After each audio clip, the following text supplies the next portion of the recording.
Nagbayad na ako sa imo pang utang ko. Mabait ka utang. Aluyo Sure ka? na.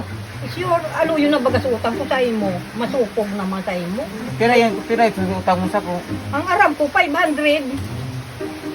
Sure ka talaga? Mabait ka? Yun, talaga. Salamat. O ano-ano, talagang kukuhaan mo ang bayan. Dahil lamang supo. So pagpadakula ko sa imo, ano na? So pagpakaon ko sa imo, paglaban ng mga bado mo, pagluto, bataw ka kung nung kabagan mo, o ano sa dinudo mo. Alun sa kabagang pinadudo, halos laylay na bagay sa kaduduan mo, aw day kan supog noy. Uma, sa imo na yung 500. Ibalik ko na sa imo. Ay mo na ako bayadan. Grabe ka man. Sa imo na yun ang 500. Mautang ka pa, ma? Ikaw pa kipautang sa imo. Pira pang muya mo. Salamat noy. Kabuot mo talaga ng salamat.